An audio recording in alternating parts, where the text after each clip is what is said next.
इसको बीच में रोकना है तो बीच में रोकना, पॉज करके फिर चालू करने का ये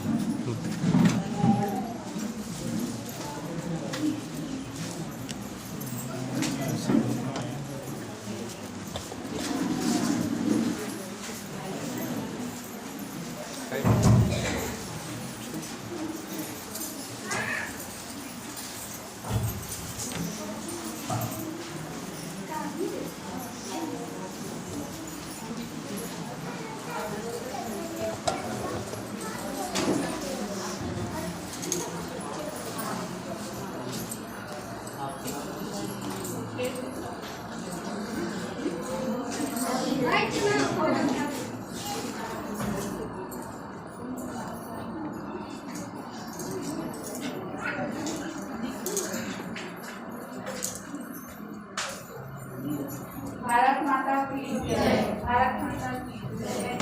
पूजा चरण के बाद आज हमारे बीच में रायपुर से आए हुए सर और दूर से आए हुए सर और दो दीदी साथी मन हमारे बीच में आए हैं साथी लोग। तो अब जो आगे की जो बात थी, आगे की जो कड़ी है वो हमें सर दूर से सर आके टेक्शन सर को मैं आमंत्रित करता हूँ। आप आज की जो भी बैठक उद्देश्य है और आगे का गतिविधि है और हमारे वहाँ सबसे कारण का काम है तो उसके बारे में परिचय के जरूरत नहीं कारण सबके नाम में नोट हो गई। तो सर मैं सादर आमंत्रित करता हूँ आज की जो कार्यक्रम में छोटे से मीटिंग जो होगा तो सर मन की इतना देर से हमारे इंतजार कर रहा था ये बैठक कार्य कैसे तो सर के मुखागर के रूप में हमारे सुंदर था वो आगे की साफ कर दिए तो सर सादर आमंत्रित। आप लोग वहाँ पे इंतजार कर रहे थे।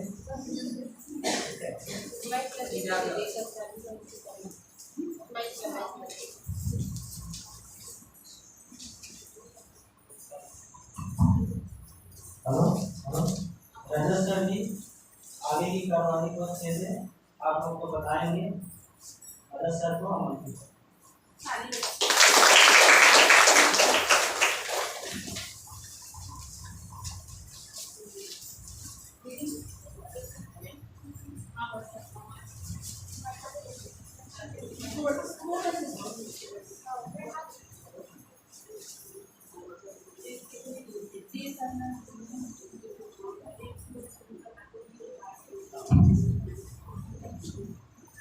हेलो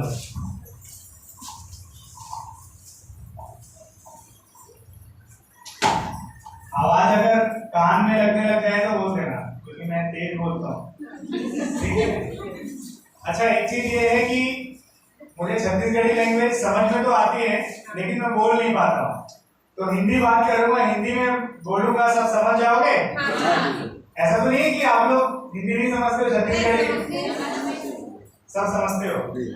ठीक है चलो हम लोग जो यहाँ उपस्थित हुए हैं सबसे पहले तो आप सभी का धन्यवाद खासकर पूनम दीदी का धन्यवाद टेकचंद जी का धन्यवाद साथ में आए बहनों का धन्यवाद कि उन सभी ने मिलकर के कार्यक्रम को रखा। और देखो ये समस्या है जिस समस्या के ऊपर आज देश का कोई भी ना तो नेता बात करता है ना ही कोई छोटा मोटा पार्षद बात करता है ना विधायक ना मंत्री ना मुख्यमंत्री और ना ही प्रधानमंत्री। और ये इतनी बड़ी समस्या है कि देश का 90% हिस्सा केवल और केवल कर्जे के ऊपर डूबता चला जा रहा है। आज व्यक्ति 100 रुपए कमा रहा है तो उसको 90 रुपए कम से कम अपना कर्जा बढ़ाना है। बात सही है नहीं? और 10 रुपए में उसको अपना घर भी चलाना है, बच्चे का भी लालन पालन करना है, शिक्षा को भी देखना है, अपना परिवार का भी पोषण करना है और भविष्य को भी देखना है। बात बराबर है? यही सबके साथ दिक्कत आ रही है। समस्या ये है कि इस पर कोई बात नहीं करना चाहता, कोई इस पर काम नहीं करना चाहता। हमारे आसपास के जितने लोगों को आपने देखा होगा जो पढ़े लिखे लोग हैं, जो इंग्लिश मीडियम स्कूल में पढ़ रहे हो या हिंदी मीडियम स्कूल में पढ़ रहे हो, ये सब भी कर्जे के ऊपर कोई बात नहीं करना चाहता।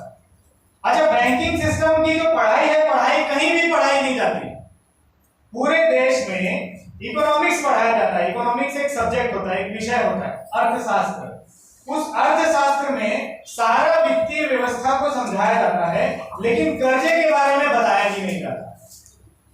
ये विडंबना है देश की कि हम जो पढ़ रहे हैं उसका वास्तव में हमको इस्तेमाल कैसे करना है, कहाँ इस्तेमाल होगा, कैसे इस्तेमाल होगा, लोगों को उससे कैसे बचाया जाएगा।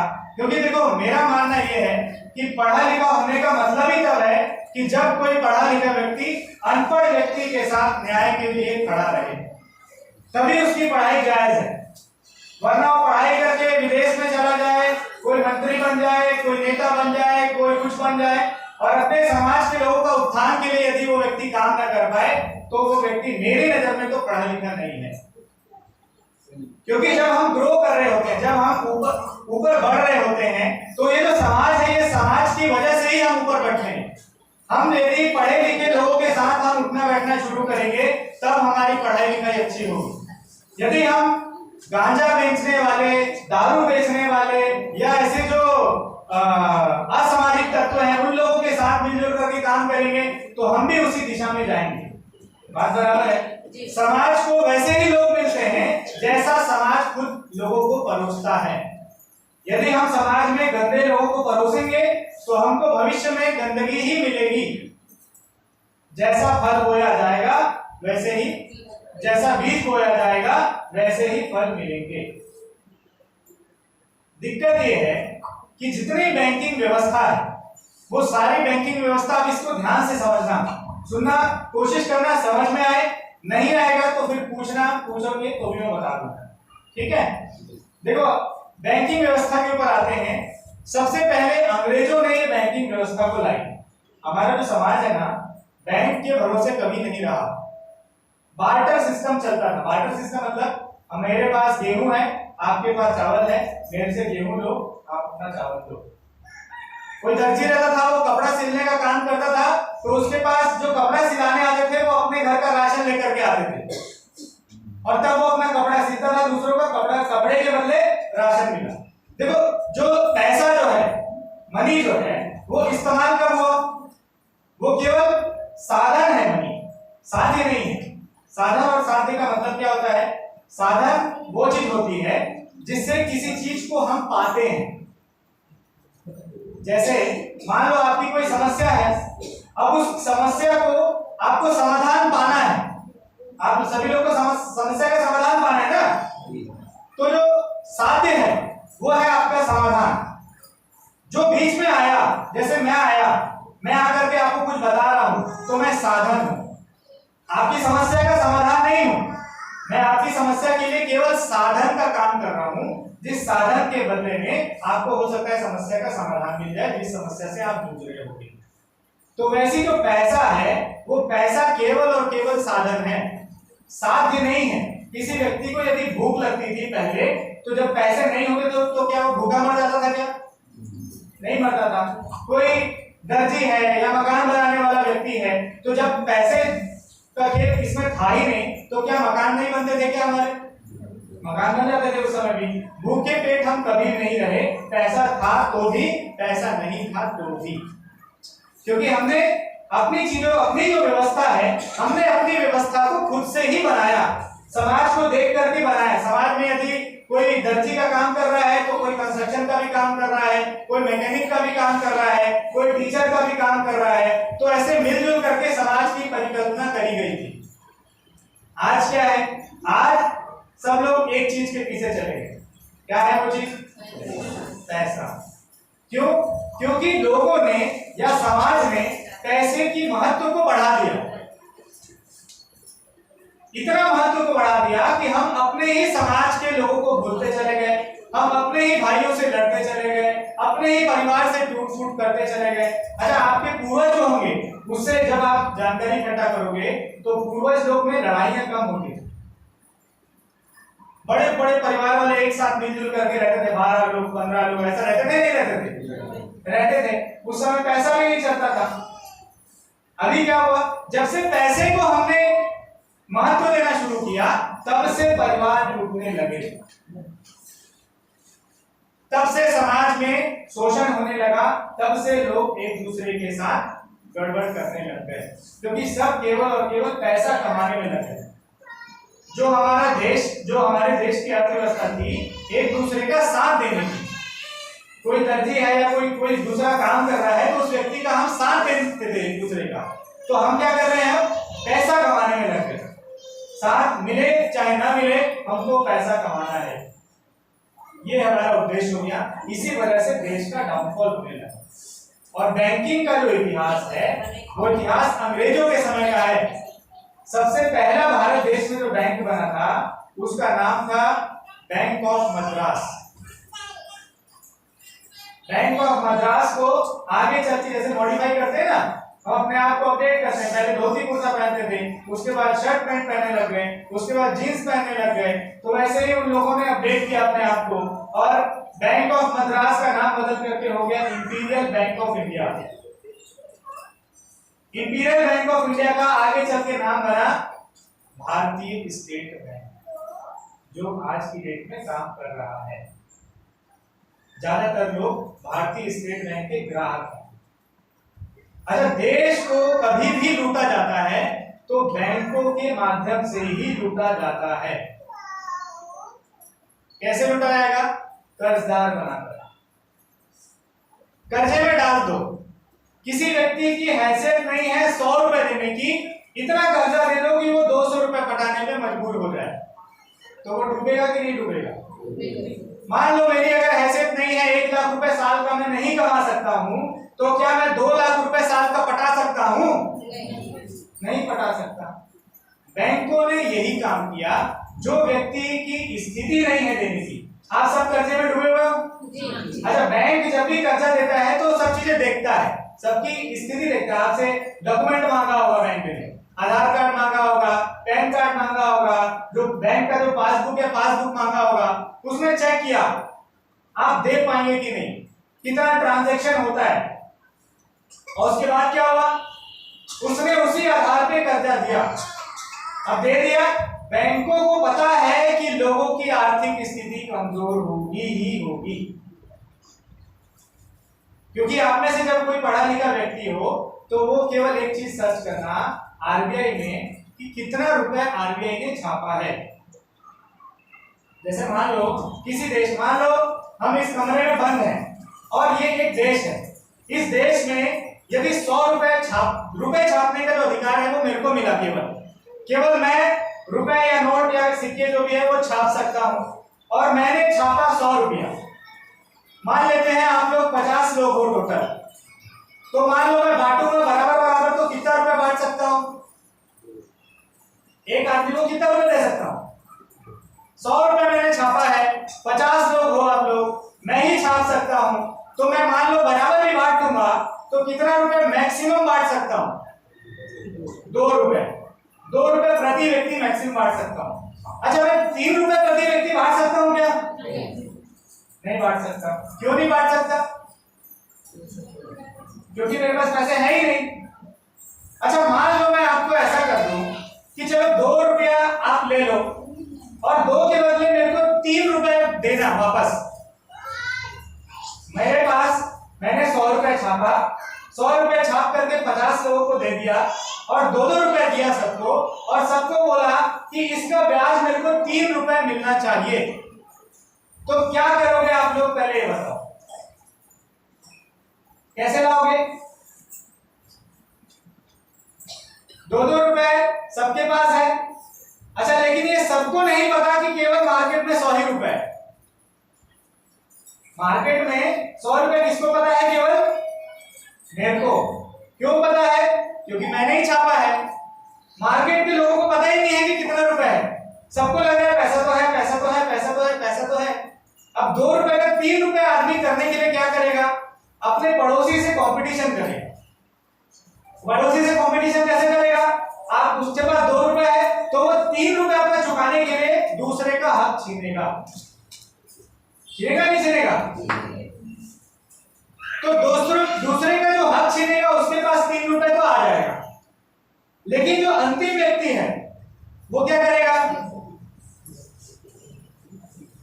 जैसे मान लो 50 लोग हैं, 50 में 100 रुपए मैंने बांट दिया, अब 2-2 रुपए सबको बांटा, सबको बोल रहा हूँ कि 3-3 रुपए मेरे को वापस करो, तो 50 दिया, कितना रुपए हो गया? 150। कितना रुपए मैंने छापा? 100 रुपए। 150 रुपए की वसूली करी जा सकती है क्या? नहीं करी जा सकती। किसी भी हालत में 150 रुपए वसूली करी जा सकती है क्या? नहीं करी जा सकती। यही देश में हो रहा है कि जब देश में 100 ही रुपए है और 2-2 रुपए सबको बांट दिया गया और सबको ये बोला गया कि 3 रुपए वापस करो, तो उसमें क्या होगा? एक दूसरे का व्यक्ति जो है वो हक मार रहा है, और हक मारने के बाद जो आखिरी वाला जो व्यक्ति है जिसका 1 रुपए भी चला गया, फिर बाद में दूसरा रुपया भी चला गया, तो वो व्यक्ति क्या हो गया? कंगाल हो गया। जब वो व्यक्ति कंगाल हो गया तो वो क्या करेगा? आत्महत्या। बात बराबर है? समझ में आया सबको? अगर आखिरी वाले व्यक्ति के पास पैसे ही नहीं बचे, क्योंकि सब कोई क्या कर रहा है? पैसा कमा रहा है, पैसा कमाने में लग गया हर कोई, अपना 3 रुपए कैसे भी वसूल लिया जाए, अपना 3 रुपए कैसे भी हो जाए, अपना 3 रुपए वापस कर लिया जाए। तो अपने 3 रुपए जब वापस करते जाओगे, शुरुआत में 10 लोगों ने 3 रुपए वापस कर दिया, 30 रुपए कम हुए, 20 लोगों ने 3-3 रुपए वापस कर दिया, 60 रुपए कम हुए, 30 लोगों ने 3-3 रुपए वापस कर दिया, 90 रुपए कम हो गए। उसके बाद बाकी जो बच गए 20 लोग, वो लोग क्या करेंगे? उसमें किसी का घर नीलाम हो जाएगा, किसी की गाड़ी नीलाम हो जाएगी, किसी का व्यापार धंधा मार खा जाएगा, कोई व्यक्ति आत्महत्या करने को मजबूर हो जाएगा। यही हो रहा है आपके साथ? दूसरा कोई दिक्कत तो नहीं है? यही हो रहा है ना? इतना टॉर्चर कर रहे हैं कि कर्जा बढ़ाओ, कर्जा बढ़ाओ, कर्जा बढ़ाओ, कर्जा बढ़ाओ, और आपको पता ही नहीं है कि कर्जा कितना रुपए है मार्केट में, हमको पैसा कैसे दे दिया गया, और कर्जा आप पटाने के लिए तैयार हो कि आप ठीक है कर्जा पटा लेंगे, हम पटा लेंगे, आज नहीं पटा पा रहे कल पटा लेंगे, कल नहीं पटा पा रहे परसों पटा लेंगे, 2 दिन का वक्त दे दो, 5 दिन का वक्त दे दो। कैसे लाओगे? जब 100 ही रुपए है तो 150 रुपए बनाओगे कैसे? आपको नोट बनाने आता है? नहीं आता। आपको सिक्के बनाने आता है? नहीं आता। डिजिटल रुपया भी होता है, डिजिटल रुपए बनाने आते हैं? नहीं आता। बैंक में खाते में संख्या देने आता है? नहीं आता। ये सारा काम बैंकों को आता है। आपके खाते में संख्या कितनी देना है, 5 लाख देना है, 10 लाख देना है, 20 लाख देना है, ये खेल केवल बैंकों को पता है और आपको पता ही नहीं है, तो वो लाओगे कहां से? सारी की सारी जो बैंक की स्ट्रक्चर है वो क्या काम करती है? आप कर्जा लेने के लिए गए, आपकी स्थिति देखी, बैंक अपनी स्थिति कभी नहीं बताता है, बैंक के पास पैसे हैं कि बैंक के पास पैसे नहीं है, कभी भी जीवन में आपको ये सुनाई नहीं मिलेगा कि बैंक ये बोल दिया कि हमारे पास पैसे नहीं है। अच्छा, बैंक डूबते हैं कि नहीं डूबते? बैंक डूबते हैं कि नहीं डूबते? डूबते हैं। बैंक भी डूबते हैं। बैंक कब डूबते हैं? जब जरूरत से ज्यादा कर्जा दे देते हैं बैंक और उसकी वसूली नहीं कर पाते हैं तो डूब जाते हैं। भाई जब 100 रुपए है, तुम बोल रहे हो कि ठीक है 2-2 रुपए दे दो और उसके बाद 3 रुपए की वसूली करोगे तो 150 रुपए आ नहीं पाएगा, तो क्या होगा? डूबेगा।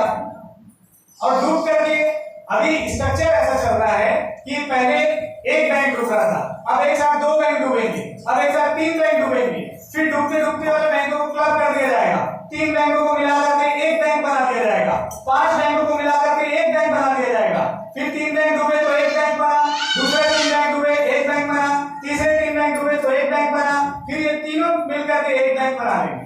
ऐसे चल रहा है, यही चल रहा है देश में।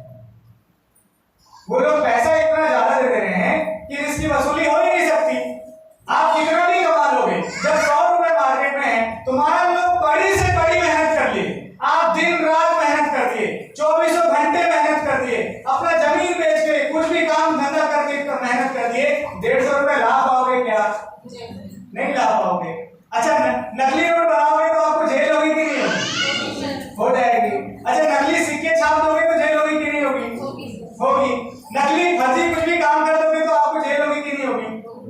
अच्छा, यही नकली काम अगर बैंक करे तो बैंक को होनी चाहिए तो लड़ने वाले लोग थे जो इस बात को बोल सकते हो कि बैंक ने हमारे साथ फ्रॉड किया, बैंक ने जो रुपया दिया वो फ्रॉड रुपया दिया, और बैंक ये साबित करे कि ये असली रुपया है। कैसे?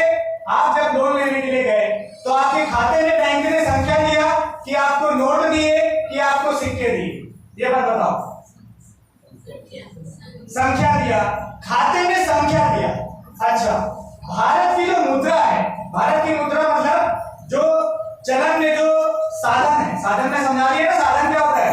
साधन जिससे कि हम कुछ साधन खरीद सकते हैं। जैसे पानी बोतल मेरे को खरीदना है, 20 रुपए का पानी बोतल है, मेरे को क्या खरीदना है? मेरे को क्या जरूरत किस चीज की है?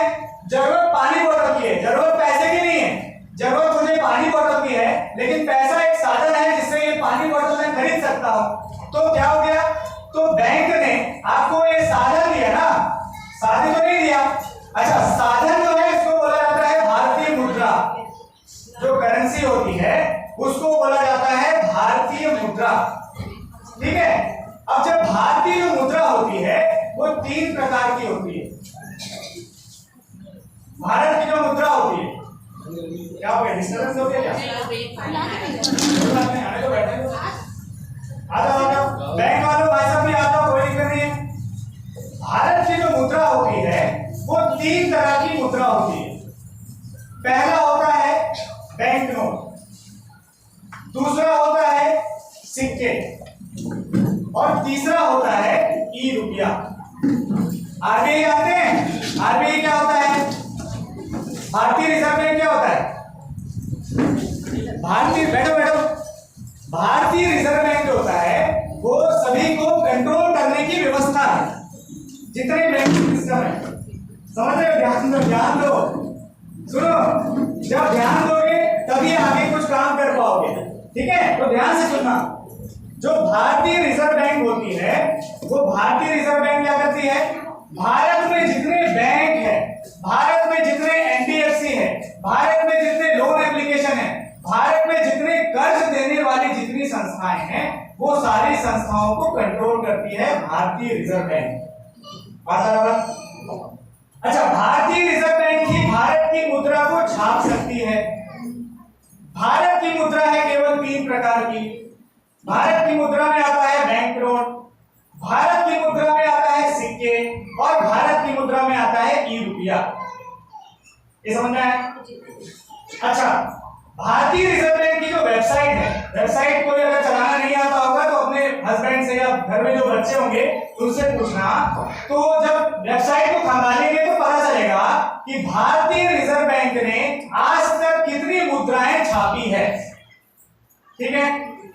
तो जितनी मुद्राएं छापी है, जैसे मैंने आपको एग्जांपल दिया कि 100 रुपया यदि मैंने छापा और केवल एकल अधिकार केवल मेरे पास है, तो मार्केट में कर्जा कितना होना चाहिए?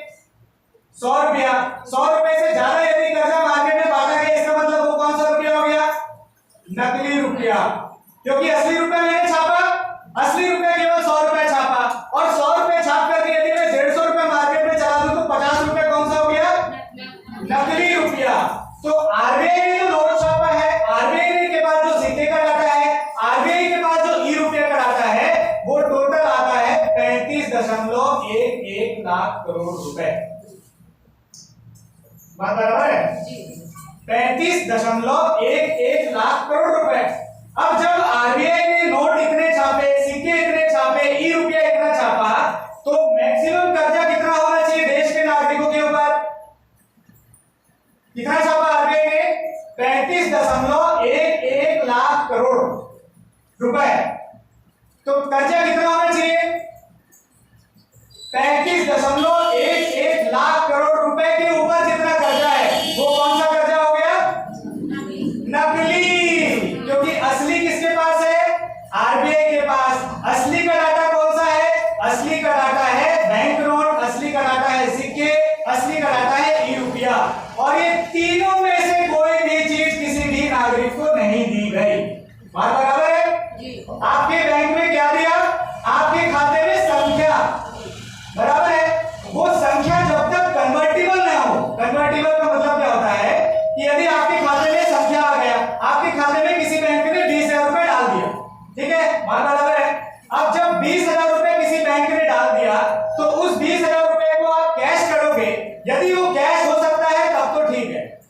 तब तो बराबर है।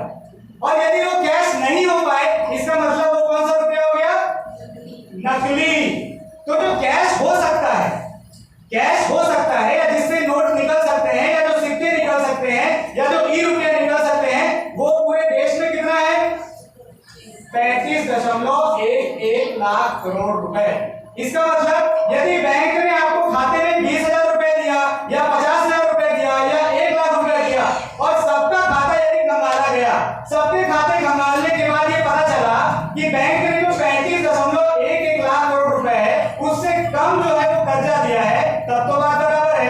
लेकिन जब पता चलेगा कि आपके सारे के खाते निकाले जाएंगे, और सारे के खाते को देखा जाएगा कि 35.11 लाख करोड़ से कई गुना ज्यादा का यदि कर्जा दिया गया है, तो वो कौन सा रुपया हो गया? नकली। तो यही लड़ाई है असली और नकली की। जो आरबीआई ने जो नोट छापे, आरबीआई कैसे नोट छापता है? आरबीआई का नियम होता है नोट छापने का, ऐसे नोट नहीं छाप देता है। और किसी भी बैंक में ये हिम्मत नहीं है कि आरबीआई की गाइडलाइन को फॉलो ना करे। कोई व्यक्ति यदि आपके घर पे आके बदतमीजी कर रहा है, मिसबिहेव कर रहा है, वीडियो निकालो और रिजर्व बैंक ऑफ इंडिया की वेबसाइट पे डाल दो, उस व्यक्ति की नौकरी चली जाएगी, मेरा दावा है। कोई व्यक्ति आकर के आपको गाली गलौज कर रहा है, बदतमीजी कर रहा है, मारपीट कर रहा है, रात को आपके घर आ रहा है, ये भी आरबीआई की गाइडलाइन है, उसकी भी नौकरी चले जाएगी, वीडियो निकालो। और कोई मारपीट कर दे रहा है आपके साथ, तो ये कौन सा फेल्योर हो गया? लॉ एंड ऑर्डर का फेल्योर। लॉ एंड ऑर्डर का फेल्योर मतलब हमारे प्रशासन के साथ में बैठे हुए पुलिस के कर्मी हैं, ये सभी लोग के पास आप जाइए और बताइए कि बैंक ने हमको कर्जा दिया और ये व्यक्ति आकर के मारपीट कर रहा है हमारे साथ, बराबर है? जो व्यक्ति मारपीट कर रहा है उसके जेब से पैसा गया? नहीं गया। वो व्यक्ति क्या है? केवल नौकरी कर रहा है, केवल उस संस्था में काम कर रहा है। अच्छा, वो संस्था उस व्यक्ति को कभी नहीं बोलेगी कि जा करके मारपीट करके पैसा लाओ। और ये सारी संस्थाओं की जिम्मेदारी है कि 3 चीज सबको प्रोवाइड करना है। आपके घर कोई रिकवरी एजेंट कोई बदतमीजी करने अगर आ रहा है, तो अपने अधिकार से उससे 3 चीज मांगना है। सबसे पहला चीज है आईडी प्रूफ। जैसे कोई व्यक्ति किसी संस्था में काम कर रहा है, तो उन सबके पास आईडी प्रूफ होना मैंडेटरी है, जरूरी है। अगर आईडी प्रूफ नहीं हुआ तो आप उसको 1 रुपए भी नहीं देंगे, पहली बात। दूसरी बात है होम विजिटिंग लेटर। अच्छा, कोई व्यक्ति आईडी प्रूफ हुआ, किसी व्यक्ति के पास, क्या ब्रांच मैनेजर आपके घर आ जाएगा क्या? ऐसे नहीं आएगा। जब तक संस्था उसको अप्रूवल नहीं देगी, जब तक संस्था ये बोलेगी नहीं कि हाँ इस व्यक्ति के घर जाओ और इस व्यक्ति से पैसा लेकर के आओ। और बोलने का मतलब ये है कि संस्था जब भी काम करती है तो लिखित में काम करेगी। संस्थाओं को लिख करके देना पड़ेगा कि इस व्यक्ति के घर जाकर के ये व्यक्ति अपॉइंट हुआ है। ऐसा नहीं है कि कोई भी किसी बैंक से किसी भी व्यक्ति को भेज देंगे। संस्था प्रॉपर अपॉइंट करेगी, उस व्यक्ति का नाम लिखा होगा कि कौन सा व्यक्ति किस एरिया में जाएगा, किस व्यक्ति के घर जाएगा। तो ये क्या हो गया? Home visiting letter. पहला क्या हो गया? ID proof. दूसरा होम विजिटिंग लेटर, जो घर में आने के लिए ऑथराइजेशन लगता है। और तीसरा जो सबसे इंपॉर्टेंट है, चाहे बैंक का कोई भी कर्मचारी हो, चाहे बैंक का कोई भी अधिकारी हो, जब तक उसके पास डीआरए सर्टिफिकेट नहीं होगा तब तक वो कर्जे की वसूली नहीं कर सकता है। और ज्यादातर इनफॉर्मल सेक्टर के लोग, जैसे गांव देहात के जो लोग होते हैं, वहां के लोगों के पास डीआरए का कोई लाइसेंस नहीं होता है। जब तक कोई व्यक्ति 12वीं पास नहीं करेगा तो वो कॉलेज जा पाएगा क्या? नहीं जा पाएगा। तो वैसे डीआरए एक लाइसेंस होता है, उस लाइसेंस के लिए एग्जाम देना पड़ता है। उस एग्जाम के बाद 100 घंटे की ट्रेनिंग होती है। ट्रेनिंग में सिखाया जाता है कि व्यक्ति को कैसे ट्रीट करना है। कोई कर्ज ले लिया है तो उसके घर पे कैसे जाना है, बात क्या करना है, गाली गलौज नहीं करना है, गाली गलौज करने पर आपके ऊपर क्या क्या हो सकता है, व्यक्ति यदि नहीं दे पा रहा है तो उससे कैसे पोलाइटली बात करना है। ये सारी चीजें ट्रेनिंग का पार्ट होता है और उस लाइसेंस को बोला जाता है डीआरए का लाइसेंस। ये 3 चीजें सबके लिए जरूरी है। अपने घर में लिखित में टांग देना। सबसे पहला आईडी प्रूफ, दूसरा होम विजिटिंग लेटर, तीसरा डीआरए का लाइसेंस। ये तीनों में से कोई भी एक चीज यदि किसी व्यक्ति के पास नहीं है और आपके घर पे आके बदतमीजी कर